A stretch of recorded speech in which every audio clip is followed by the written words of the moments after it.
She had expected pity. She had braced herself for whispers. But when Lady Eleanor Blackwood arrived at her former fiancé's wedding, alone, dismissed, discarded, she had not anticipated rescue. The Duke of Ravenshire leaned close, his voice a low command wrapped in velvet. "Pretend you came with me." His eyes held secrets deeper than any ballroom scandal. In that moment, Eleanor realized her humiliation might become the doorway to something far more dangerous than a broken engagement. What she didn't know was that accepting his offer would unravel every certainty she'd ever possessed and reveal a truth that would shake the foundations of London society itself. If you're listening to this story, don't forget to click the like button, subscribe to the channel, and tell me in the comments what part of the world you're listening from. I want to know how far it has traveled. The rain came down in sheets that spring morning of 1895, drumming against the tall windows of Blackwood House as Eleanor stood motionless in her dressing room. Her lady's maid, Peters, fastened the last pearl button at her throat, each one a small, perfect prison. "You look beautiful, my lady," Peters murmured, her weathered hands smoothing the ivory silk of Eleanor's morning dress. Eleanor studied her reflection without emotion. 22 years old, with chestnut hair arranged in the fashionable Gibson girl style, hazel eyes that had once sparkled with romantic dreams, and a face that society deemed handsome enough for a gentleman's consideration. Beautiful. The word felt hollow. "Beautiful enough for Lord Sterling Thorne, at least," Eleanor replied, her voice carrying an edge Peters pretended not to hear. Downstairs, she could hear her mother's shrill voice directing servants, preparing for the afternoon's garden party. The Countess of Ashford had orchestrated this match with the precision of a military campaign. Sterling Thorne, heir to the Marquisate of Thornfield, with an estate in Derbyshire and a London residence in Mayfair, represented everything her family needed. His wealth would restore the Blackwood coffers, depleted by her late father's poor investments. His title would secure her mother's position in society. What Sterling wanted from the arrangement, Eleanor had never quite understood. She descended the grand staircase, her hand trailing along the mahogany banister her grandfather had imported from India. Portraits of Blackwood ancestors lined the walls, stern men and serene women who had made advantageous matches for generations. Eleanor had always assumed she would do the same. "There you are, darling." Her mother swept into the entrance hall, resplendent in lavender taffeta, a rope of amethysts at her throat. The Countess appraised her daughter with the critical eye of a horse trader. "You'll do. Remember, smile, but don't laugh loudly. Be attentive, but not over-eager. Sterling's mother will be watching every gesture." "Yes, Mamma. And for heaven's sake, don't mention your interest in those dreadful reform movements. Lady Thornfield finds such matters vulgar." Eleanor swallowed her retort. Her dreadful interests included literacy programs for working-class children and improved conditions for factory workers, causes her mother deemed unsuitable for a lady of quality. The garden party unfolded with predictable elegance. Beneath a canopy of white silk, London's elite sipped champagne and nibbled on delicate sandwiches, while a string quartet played Mozart. Eleanor moved through the crowd with practiced grace, accepting congratulations on her upcoming engagement with a fixed smile. Sterling Thorne held court near the rose arbor, surrounded by admirers. At 28, he possessed the classical handsomeness of his lineage, golden hair, ice-blue eyes, and the aristocratic bearing of a man who had never doubted his place in the world. He wore his privilege like a well-tailored coat.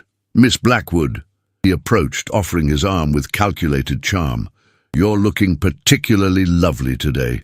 "Thank you, Lord Thorne." Eleanor placed her gloved hand on his sleeve, feeling the expensive fabric of his jacket. Everything about Sterling was expensive: his clothes, his education, his expectations. They strolled through the garden, observed by dozens of eyes. Sterling spoke of hunting parties at Thornfield, of his recent visit to Paris, of the opera season. He never asked Eleanor's opinion. He never inquired about her thoughts or dreams. "The formal announcement will be made at the Westborough Ball next month," Sterling said, pausing beside the fountain. Mother has already engaged the best caterers. It will be the event of the season." "How wonderful," Eleanor replied automatically. Sterling's hand covered hers, his grip possessive rather than tender. "You understand the expectations, don't you, Eleanor? The Thorne family has a reputation to uphold. My wife will need to be above reproach, a perfect hostess, a devoted mother, a credit to the family name." There it was. Not a proposal of partnership, but a job description. "I understand perfectly, my lord." "Good." Sterling smiled, but the expression didn't reach his eyes. "I have high standards. I'm certain you won't disappoint me." That evening, as Eleanor prepared for bed, she stood at her window overlooking the darkened garden. In 6 weeks, she would become Lady Thorne. She would leave this house, her childhood home, and enter Sterling's world, a world of obligations, appearances, and carefully maintained facades. She pressed her hand against the cool glass, watching rain streak down the window. Somewhere beyond London's glittering ballrooms and manicured gardens, there existed lives of purpose and passion. But Eleanor Blackwood had been raised to understand her duty. Personal happiness was a luxury aristocratic women could not afford. The clock struck midnight, each chime echoing through the silent house. 6 weeks until the Westborough Ball, 6 weeks until her golden cage closed forever. The Westborough Ballroom glittered like a jewel box on the night of May 15, 1895. Crystal chandeliers cast prismatic light across silk gowns and gleaming marble floors, while 500 of London's most distinguished citizens gathered to witness Eleanor Blackwood's triumph. She arrived precisely at 9 o'clock, her mother and younger sister Charlotte flanking her like sentries. Eleanor wore a gown of champagne silk embroidered with seed pearls, her grandmother's diamonds at her throat. She had dressed for victory, not knowing she was walking toward devastation. "Sterling is already here," Charlotte whispered, her blue eyes bright with vicarious excitement. At 18, Charlotte still believed in fairy tales. "He's standing with his mother near the orchestra." Eleanor's stomach tightened as she spotted him across the crowded ballroom. Sterling Thorne, resplendent in white tie and tails, his golden hair gleaming under the chandeliers. Lady Thornfield stood beside him, a formidable woman in black velvet and emeralds, her expression as warm as winter frost. "Come, Eleanor." Her mother's fingers dug into her arm. "It's time." They proceeded through the crowd, which parted like water before a ship's prow. Eleanor felt the weight of hundreds of eyes, heard the whispers that followed in their wake. Everyone knew tonight's purpose. The formal engagement announcement would occur at midnight, sealing the alliance between the Blackwood and Thorne families. "Lady Ashford, Miss Blackwood." Lady Thornfield's greeting held no warmth. Her gaze swept over Eleanor with clinical assessment, noting every detail, calculating every potential flaw. "Lady Thornfield." Eleanor curtsied perfectly, just as she'd been taught since childhood. Sterling stepped forward, offering his arm. "Eleanor, you're late." "We arrived precisely at the stated time, my lord." "For you, perhaps. I've been waiting an eternity." His smile was thin, his eyes cold. Something was wrong. Eleanor could feel it in the tension of his arm, in the way he avoided her gaze. They took their positions at the center of the ballroom as the orchestra struck up a waltz. Sterling led her into the dance with mechanical precision, his hand at her waist communicating nothing but duty. "You're quiet tonight," Eleanor ventured. "Am I?" Sterling's attention drifted over her shoulder, scanning the crowd. "Perhaps I'm contemplating the weight of lifelong commitment." Most couples find such contemplation occurs before the engagement ball, not during it. His eyes snapped to hers, sharp as glass. "Most women are grateful for the opportunity I'm offering." "Perhaps you've forgotten how fortunate you are, Eleanor. Your family needs this alliance far more than mine does." The words struck like a slap. Before Eleanor could respond, she noticed Sterling's gaze fixed on someone at the ballroom's edge. Following his line of sight, she saw Charlotte, her sister, watching them with an expression Eleanor had never seen before. Not innocent excitement, something darker, more calculating. The waltz ended. Sterling released Eleanor abruptly, stepping back as though she'd burned him. "Ladies and gentlemen," Lord Westborough's voice boomed across the ballroom, "if I may have your attention, Lord Sterling Thorne has requested the floor." This was it, the formal announcement. Eleanor's heart hammered against her ribs as Sterling took her hand, leading her to the raised dais where Lord Westborough stood. 500 faces turned toward them, expectant, eager for the spectacle of an aristocratic engagement. Sterling climbed the steps, but his hand slipped from Eleanor's, leaving her standing below while he ascended alone. "My friends," Sterling began, his voice carrying across the silent ballroom, "I thank you for gathering tonight to witness an important announcement." He paused, his eyes finding someone in the crowd. Charlotte. Eleanor realized with growing dread. Love is a precious gift, unexpected and undeniable. When it arrives, one must have the courage to seize it, regardless of prior commitments or societal expectations. Murmurs rippled through the crowd. Eleanor's mother had gone rigid beside her, her face ashen. "Therefore," Sterling continued, his voice rising, "I must announce that I cannot, in good conscience, proceed with my intended engagement to Miss Eleanor Blackwood." The ballroom erupted. Gasps, exclamations, the rustle of 500 bodies leaning forward in collective shock. Eleanor stood frozen, unable to process the words she'd just heard. Sterling descended the dais, walking directly to where Charlotte stood. He took her hand, raising it to his lips while the crowd watched in horrified fascination. "I have discovered my true affection lies elsewhere," Sterling announced, his voice carrying a note of theatrical passion. "Miss Charlotte Blackwood has captured my heart entirely. She is young, fresh, unspoiled by cynicism or unfeminine interests. She understands what it means to be a proper wife." Charlotte, her sister, smiled up at Sterling with triumph blazing in her eyes. No shock, no surprise. She had known. They both had known. "Eleanor is too forward, too concerned with matters beyond her sphere," Sterling continued, each word a calculated cruelty. "She would have made a disappointing Lady Thorne. Charlotte, however, embodies everything I seek in a wife: beauty, obedience, proper feminine delicacy." The room spun. Eleanor couldn't breathe, couldn't think. This wasn't happening. This couldn't be happening. "Sterling, you cannot—" her mother began, her voice shrill with panic. "I can, and I have." Sterling's expression hardened. "The arrangement with Miss Eleanor Blackwood is dissolved. I will, of course, honor the financial agreements by transferring them to Miss Charlotte instead. The Blackwood family will still receive the benefits of an alliance with the Thornes, merely with a different daughter." Eleanor's vision narrowed to a tunnel. Through it, she saw Charlotte's smirk, Sterling's cold satisfaction, her mother's calculation, already accepting the new arrangement, already sacrificing one daughter to save the family's fortunes with the other. The whispers grew louder, more vicious. Pitying glances, barely suppressed laughter, the delicious scandal of Eleanor Blackwood, jilted publicly, replaced by her own sister. "Eleanor!" Sterling addressed her directly, his voice carrying across the ballroom. "I'm certain you understand. You're an intelligent woman. Too intelligent, perhaps. You'll find someone more suited to your particular temperament." The dismissal was complete.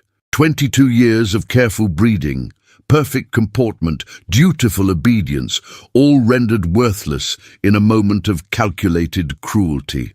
Eleanor turned, her champagne silk gown swirling around her ankles. She walked through the parted crowd, her head high, her expression carefully blank. She wouldn't give them tears, wouldn't give them the satisfaction of witnessing her complete destruction. But as she reached the ballroom doors, her carefully maintained composure finally cracked. She ran, through the entrance hall, past startled servants, out into the cool May night. Behind her, the ballroom buzzed with the delicious scandal she'd left in her wake. Eleanor Blackwood, once the triumphant bride-to-be, was now London's most spectacular casualty. Eleanor fled London 3 days after the Westborough disaster. Her mother, after a night of recriminations, had accepted Sterling's revised proposal with barely concealed relief. Charlotte would be Lady Thorne. The family fortunes would be saved. That Eleanor's heart and reputation lay in ruins was merely an unfortunate casualty of necessary strategy. "You'll stay with your Aunt Agatha in Bath," the Countess declared, her tone brooking no argument. "She'll provide a respectable retreat while the scandal dies down. Perhaps in a year or two we can find you a widower willing to overlook your circumstances." A widower. A desperate man seeking a mother for his children, willing to accept damaged goods. This was Eleanor's future now. The journey to Bath passed in a blur of grey countryside and greyer thoughts. Eleanor sat in the railway carriage, watching England slide past her window, feeling as though she were watching her own life from a great distance. Bath greeted her with rain, a persistent drizzle that matched her mood perfectly. Aunt Agatha's townhouse stood on Royal Crescent, elegant Georgian architecture facing the green expanse of Royal Victoria Park. A butler admitted Eleanor, taking her sodden cloak without comment on her obvious distress. "Eleanor, my dear?" Agatha Lawrence swept down the staircase like a ship in full sail. At 63, she possessed the formidable presence of a woman who had never allowed society's opinions to constrain her choices. Widowed young, she had declined subsequent marriage proposals, choosing instead a life of independence, intellectual pursuit, and carefully orchestrated scandal. Aunt Agatha, Eleanor's composure, maintained through 3 days of travel, finally shattered. She collapsed into her aunt's arms, sobbing with the abandon of someone who had held grief too long. There now. Agatha guided her to the drawing room, settled her on a velvet sofa, and poured brandy with the practiced hand of someone who had survived her own share of heartbreak. "Drink this." Eleanor obeyed, choking on the burn of spirits she'd never been allowed to taste before. "Your mother's letter outlined the essentials," Agatha said, her grey eyes sharp with intelligence. "Sterling Thorne revealed himself as the contemptible worm he is, and your sister proved she has more ambition than character. I could have told you Sterling was worthless, had anyone bothered to ask my opinion." "Why didn't you?" Eleanor whispered. "Because you wouldn't have listened, my dear. Young women in love with the idea of love rarely do." Agatha sat beside her, taking her hand. "But you're not in love with Sterling, are you? You never were." The truth of it struck Eleanor like a blow. "No, I was in love with what he represented. Security, approval, a clear path forward. Well, that path has closed quite dramatically. The question is, what will you do now?" Eleanor stared into her brandy glass, watching amber liquid catch the firelight. "I don't know. Mama suggests waiting for a desperate widower." "Your mother," Agatha said with considerable asperity, "is a fool. You're 22 years old, Eleanor. You possess intelligence, education, and a small fortune of your own from your grandmother's bequest. You are not ruined. You are free." "Free?" The word tasted bitter. "I'm a scandal, a cautionary tale. No respectable man will have me now." "Then find an unsuitable one." Agatha's smile was wicked. "Or better yet, find yourself first. Tell me, what did you want before Sterling? Before your mother convinced you that your only value lay in an advantageous marriage?" Eleanor opened her mouth to respond, then paused. What had she wanted? In the years of training to be Sterling's perfect wife, she'd buried her own desires so deeply she'd almost forgotten they existed. "I wanted to matter," she said slowly, "to do something meaningful. The literacy programs I mentioned to Mama, the factory reforms. I read about women organizing, creating change. I wanted to be part of that, and Sterling forbade it. He said it was unbecoming for a lady of quality. Sterling is an ass." Agatha stood, crossing to her desk. "Tomorrow, you'll accompany me to a meeting of the Bath Literary and Scientific Society. We're hosting a lecture on education reform. I think you'll find the company stimulating." "Aunt, I can't possibly appear in public." "You can, and you will. Eleanor, hiding only confirms society's judgment that you've done something wrong. You haven't. You were humiliated by a cruel man and a treacherous sister, but you're still here, still breathing, still capable of living a life of purpose. I won't allow you to waste it mourning a future that would have slowly killed your spirit." That night, Eleanor lay awake in Agatha's guest room, listening to Bath's rain-soaked silence. Her aunt's words circled through her mind. Free. The concept was terrifying and exhilarating in equal measure. The next afternoon, Eleanor accompanied Agatha to the assembly rooms, her stomach churning with anxiety. She dressed carefully in a modest walking dress of deep plum, her hair arranged simply. Agatha had advised against widow's weeds. You're mourning a marriage that never existed, not a death. The lecture hall buzzed with conversation as they entered. Eleanor braced herself for whispers, for pointing fingers and barely concealed mockery. Instead, she found a room full of men and women engaged in animated intellectual discourse, barely noticing the new arrivals. The Bath Society is more progressive than London, Agatha murmured. Here, ideas matter more than scandal. They took seats near the front as a tall man with dark hair and intelligent grey eyes took the podium. He wore a simple suit rather than formal attire, and his hands bore the calluses of someone who worked with more than just pen and paper. Good afternoon. I'm Dr. Julian Darkwood, and I'm here to discuss the radical notion that all children, regardless of class or gender, deserve access to quality education. Eleanor leaned forward, captivated. For the next hour, Dr. Darkwood outlined his vision for comprehensive education reform.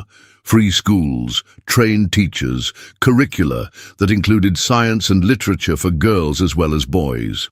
He spoke with passion and precision, backing every argument with data, every proposal with practical planning.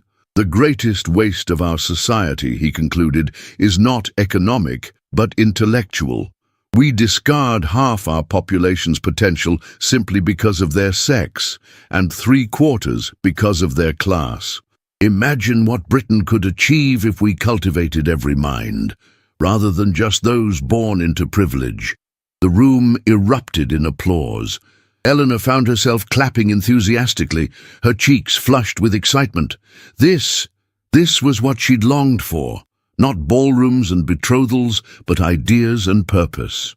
After the lecture, Agatha introduced her to several society members, none of whom mentioned the Westboro scandal. They discussed Dr. Darkwood's proposals, debated implementation strategies, argued over funding mechanisms. Eleanor contributed tentatively at first, then with growing confidence as she realized her opinions were valued. Miss Blackwood. Dr. Darkwood approached as the crowd dispersed. Up close, she could see he was perhaps 30, with a scholar's intensity and a laborer's strength. Mrs. Lawrence tells me you're interested in literacy programs. I am, Eleanor replied, then corrected herself. I want to be involved in creating them, not just interested in them from a distance. His smile was approving. We need volunteers for our school in Avon Street. It's not fashionable work. The neighborhood is poor, the children often difficult. But if you're serious about making a difference, we could use your help. I'm serious. The words emerged with more force than Eleanor intended. I'm very serious. Then come tomorrow at 2 o'clock. I'll show you what real education looks like. As they left the assembly rooms, Eleanor felt something she hadn't experienced in weeks. Hope. Not the passive hope of waiting to be rescued, but the active hope of building something meaningful. You're smiling, Agatha observed. Am I? Eleanor touched her face, surprised.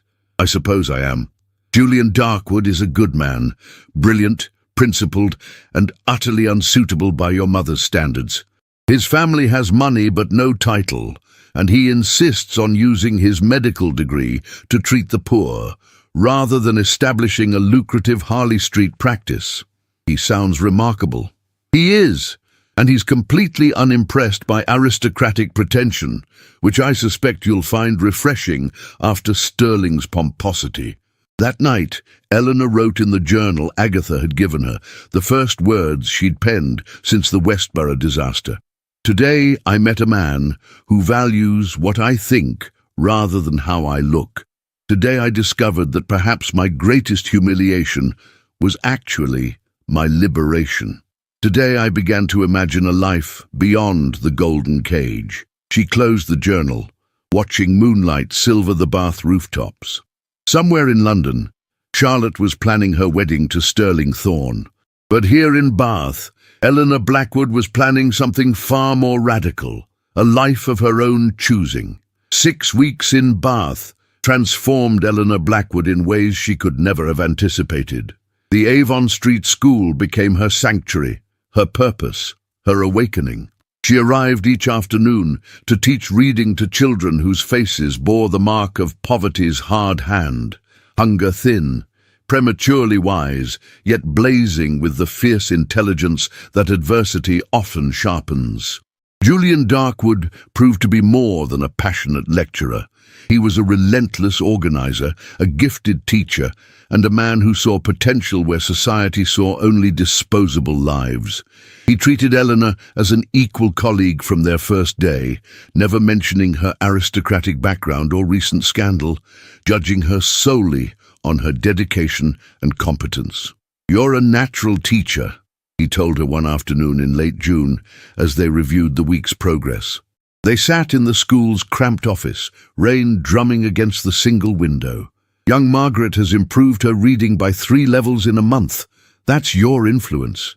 She's a brilliant child. She deserves better than factory work at 12. They all do." Julian's expression darkened.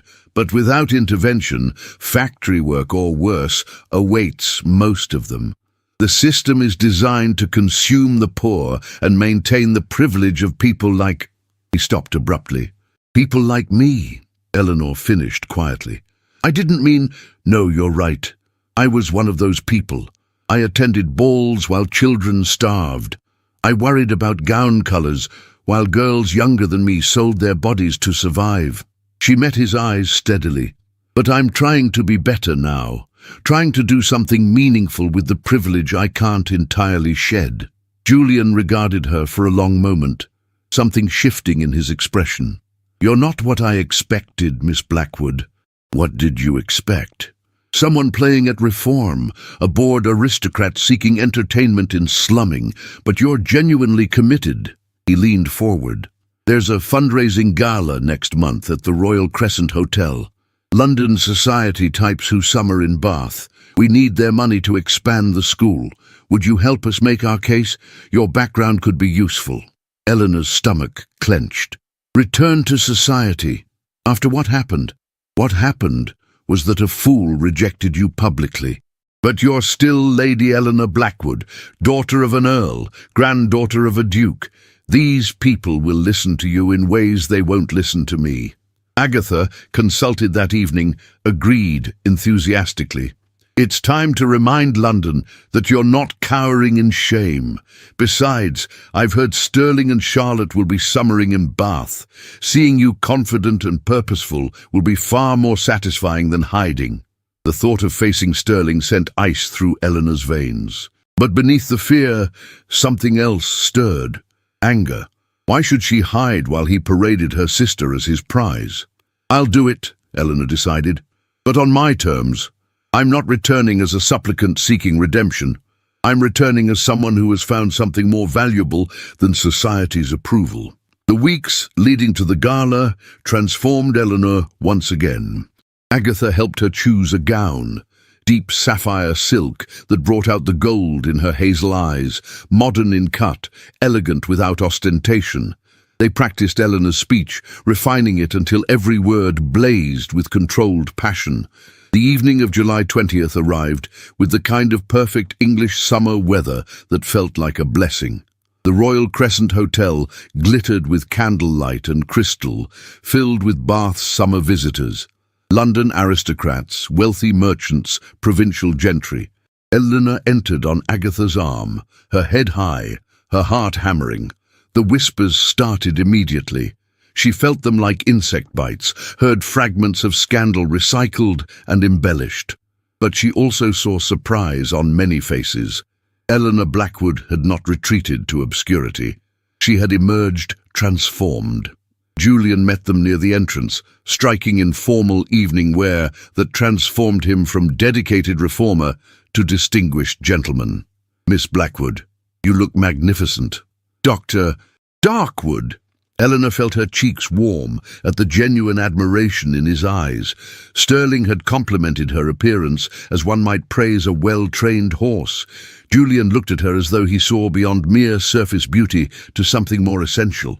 Eleanor. The voice froze her mid-step. She turned slowly, knowing what she would see. Sterling Thorne stood 10 feet away, Charlotte clinging to his arm like ivy to a dying tree. Her sister wore a confection of pink lace and diamonds, expensive, fashionable, and utterly vapid. Sterling's expression cycled rapidly from shock to calculation to something that looked almost like regret. Lord Thorne. Charlotte. Eleanor's voice emerged steady, polite, completely indifferent. How pleasant to see you. Charlotte's smile was poisonous. Eleanor, we had no idea you were in Bath. Mama said you were recuperating. I'm quite well, as you can see. In fact, I've been working with Dr. Darkwood on education reform. It's remarkably fulfilling. Sterling's eyes narrowed as he assessed Julian. Working? Eleanor, surely you haven't taken employment. I've taken purpose, Sterling. Something you might consider, though I understand idleness is customary for men of your position. The barb struck home. Sterling's face flushed. I see your time away from proper society has coarsened you. How unfortunate. I find it liberating. Eleanor smiled, and this time it reached her eyes. Now, if you'll excuse us, Dr. Darkwood and I have a presentation to prepare. Enjoy your evening. She walked away without looking back, Julian's steadying presence at her elbow. Behind her, she heard Charlotte's shrill whisper, Sterling's sharp reply. Let them squirm. Let them wonder how she'd transformed from discarded woman to confident advocate. The presentation came an hour later. Eleanor took the stage, her sapphire gown catching the light, her voice clear and commanding. She spoke of the children she'd met, Margaret, who dreamed of becoming a teacher, Thomas, whose mathematical brilliance would waste away without intervention, Sarah, whose artistic talent deserved cultivation rather than dismissal. These children are Britain's future, Eleanor declared, her gaze sweeping the assembled crowd, landing deliberately on Sterling's uncomfortable face. We can choose to nurture their potential or discard it. The choice reveals more about us than them. I've seen what happens when society judges people's worth by their birth rather than their character. It leads to cruelty, waste, and profound injustice. The Avon Street School offers an alternative, investment in human potential regardless of circumstance. I urge you to support this vital work. The applause was thunderous. Eleanor descended from the stage to find herself surrounded by admirers, checkbooks emerging, pledges being made. The fundraising exceeded all projections. Julian found her as the crowd dispersed. That was extraordinary. You made them see what I've been unable to convey in months of arguing. You taught me what to see. I simply shared it. Eleanor. His use of her first name felt momentous. Would you take a turn on the terrace? I have something to ask you. They stepped into the summer evening, fairy lights strung through the trees, Bath spreading below them like a jeweled tapestry. Julian was uncharacteristically nervous, his hands clasped behind his back. These past weeks working with you have been... He paused, choosing words carefully. I've known many dedicated people, Eleanor, but few who possess your combination of intelligence, compassion, and courage. You could have retreated after what Sterling did. Instead, you've built something meaningful, because you showed me how. We showed each other. He turned to face her fully, his grey eyes intense in the fairy light glow. I'm not a romantic man. My work has always been my focus, but with you, I find myself thinking about futures that include more than just schools and reform. I'm thinking about partnership, collaboration, a life built on shared purpose and mutual respect. Eleanor's breath caught. This wasn't Sterling's calculated proposal, listing expectations and requirements. This was something entirely different, an offer of equality, of choice, of genuine connection. Julian, I'm not asking for an answer now. I know you've been hurt, and I won't rush you. But I want you to know, if you could imagine a future with an unsuitable doctor who works too hard and cares too deeply about unfashionable causes, I would be honored to build that future with you." Before Eleanor could respond, a commotion erupted from the ballroom.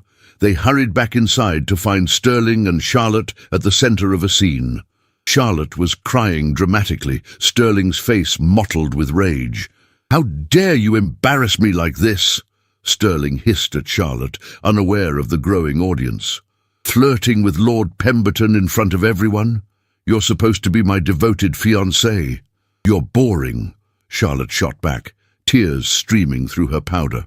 "You talk of nothing but yourself and your stupid estates. At least Lord Pemberton finds me charming."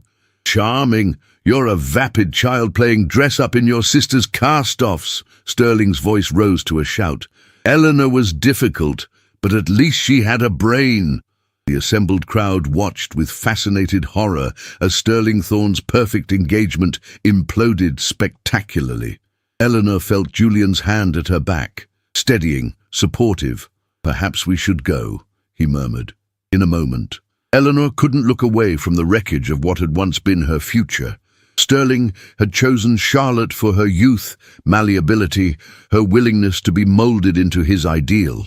Now he was discovering that people aren't objects to be shaped according to someone else's specifications. Sterling's eyes found Eleanor across the crowded ballroom. In that moment, she saw recognition flash across his features, understanding of what he'd discarded, regret for what could never be reclaimed. Eleanor smiled at him with profound pity, took Julian's offered arm, and walked away from Sterling Thorne for the final time.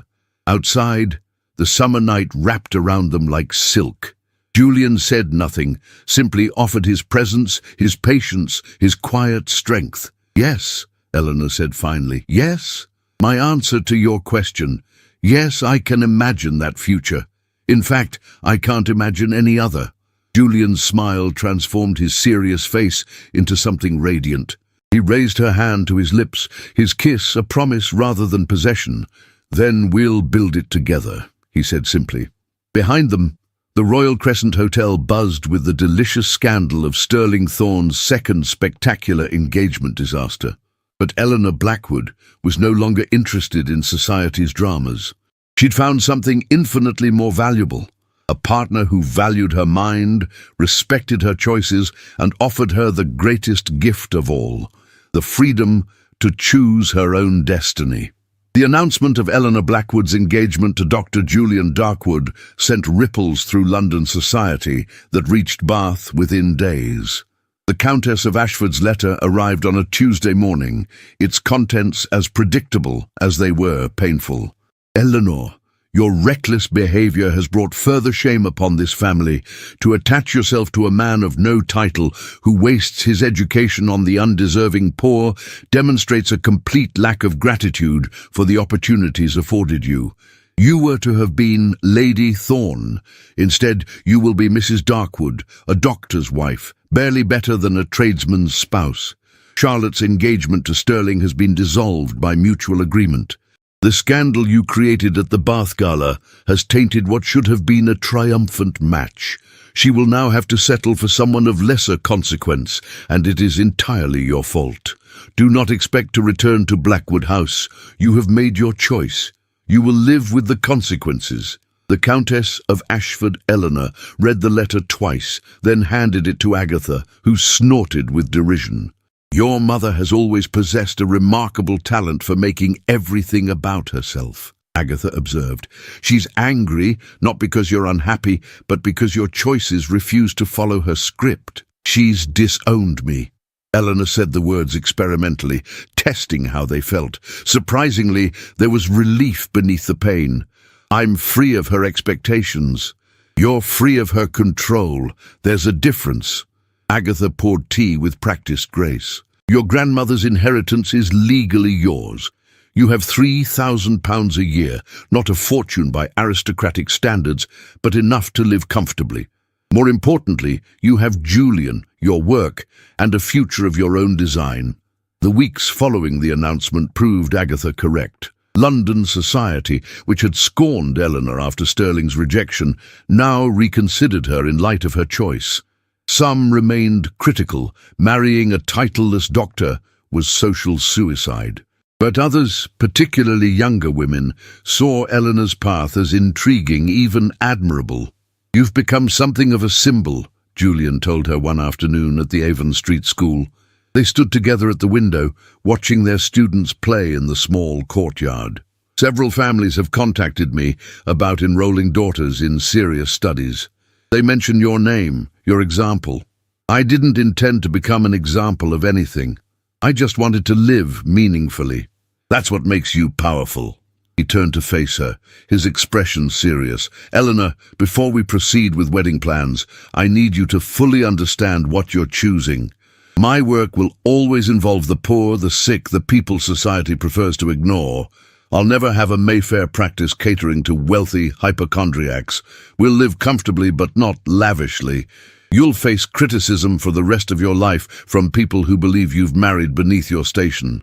"Good." Eleanor met his eyes steadily. "Let them criticize. I'd rather live with purpose and criticism than luxury and emptiness. Besides, you're not beneath my station, Julian. You're beyond it, beyond the petty hierarchies and meaningless rituals that consume people like Sterling." "You're certain?" "I've never been more certain of anything." They married on a golden September afternoon at Bath Abbey. It was a small ceremony. Agatha, several colleagues from the school, a handful of enlightened aristocrats who valued character over convention. The Countess refused to attend, as expected. Charlotte sent no word. Eleanor wore a gown of ivory silk, simple and elegant, with Agatha's pearls at her throat, a gift from a woman who had chosen independence over convention and never regretted it. Julian, in a dark suit that emphasized his scholar's grace, looked at Eleanor as though she were the answer to every question he'd ever asked. "I promise," he said during their vows, his voice steady and clear, "to honor your intelligence, respect your choices, and build with you a partnership of equals. I promise to challenge you, support you, and love you, not despite your strength, but because of it." Eleanor's own vows emerged from her heart rather than tradition's script. "I promise to bring my whole self to this marriage, my thoughts, my passions, my stubborn dedication to making the world better. I promise partnership, not obedience, collaboration, not submission. I promise to love you for exactly who you are, not who society believes you should be." The ceremony ended with applause rather than formal solemnity. Agatha hosted a wedding breakfast at Royal Crescent, champagne flowing, laughter echoing through elegant rooms. Eleanor moved through the celebration feeling as though she'd shed an invisible weight. The burden of others' expectations finally lifted. Late afternoon found her alone on Agatha's terrace, watching Bath's rooftops glow in the slanting light. She heard footsteps behind her, recognized Julian's tread. "Regretting your decision already?" he asked lightly, joining her at the railing. "Not remotely, though I was thinking about Sterling." Julian's eyebrows rose. "On our wedding day?" "Hear me out." Eleanor leaned against his solid warmth. 6 months ago, I stood in a ballroom believing my life was ending because Sterling rejected me. I thought that humiliation was the worst thing that could happen, but it was actually the best thing. It shattered the cage I'd been building around myself since childhood, all those rules about what ladies can and cannot do, think, want. Sterling's cruelty freed me to discover who I actually am, rather than who I'd been trained to be. Just so you're grateful to him. I'm grateful for the opportunity his cruelty created. There's a difference. Eleanor turned to face Julian fully. If he'd married me as planned, I'd be Lady Thorne right now, hosting tedious dinner parties and producing heirs, slowly dying of purposeless respectability. Instead, I'm Mrs. Darkwood, planning to expand a school that will change children's lives. I chose this. That's what matters. Eleanor, Julian cupped her face gently. You're the most remarkable woman I've ever met. Not because of your title or your family, but because of your courage. You could have let that night destroy you. Instead, you let it remake you. We remade me, she corrected. You showed me a different kind of life was possible. Then we saved each other." They kissed as the sun set over Bath, sealing promises made not from duty but from choice. The next morning they departed for Cornwall, a honeymoon week in a cottage overlooking the sea.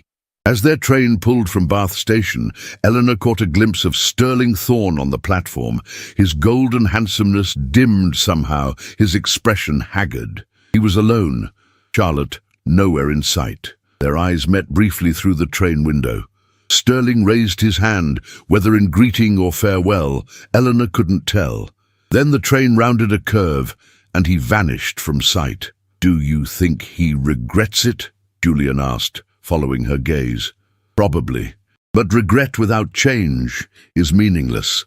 Eleanor settled against Julian's shoulder, watching the English countryside unfold before them. Sterling wanted a beautiful object to display. He never wanted a partner. That's why we would have made each other miserable. Whereas we will make each other magnificently happy. Magnificently challenged, certainly, perpetually exasperated with each other's stubbornness, occasionally frustrated by conflicting opinions. Eleanor smiled up at him. And yes, magnificently happy. The train carried them westward toward Cornwall's rocky coasts and endless horizons. Behind them, London's ballrooms buzzed with gossip about Eleanor Blackwood's scandalous choices. But Eleanor was no longer listening to London's whispers. She was too busy writing her own story, one of purpose, partnership, and a life truly lived. 10 months after her wedding, Eleanor Darkwood stood in the main hall of the newly expanded Avon Street School, watching controlled chaos transform into structured learning. The original single schoolroom had grown into a proper institution. 3 classrooms, a small library, and a medical clinic where Julian provided free care to families who couldn't afford proper doctors. "Mrs. Darkwood!" Young Margaret rushed up, her face alight with excitement.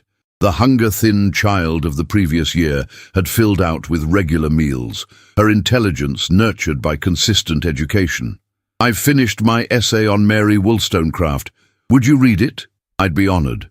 Eleanor took the carefully penned pages, her heart swelling with pride.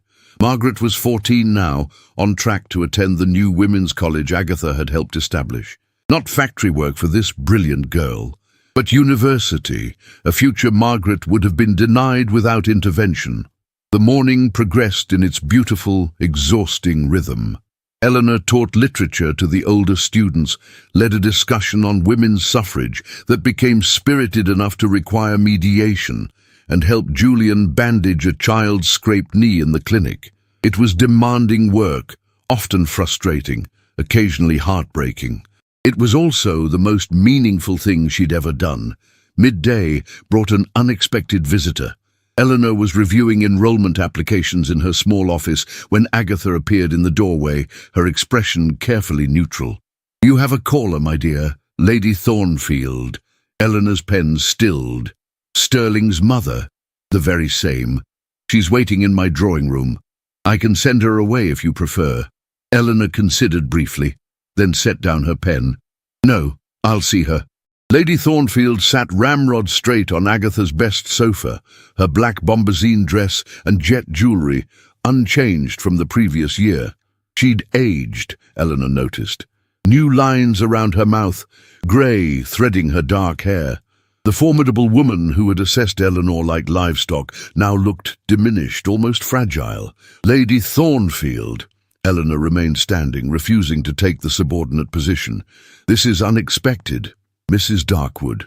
And the use of Eleanor's married name seemed to cost the older woman considerable effort. "Thank you for seeing me. I wouldn't have blamed you for refusing.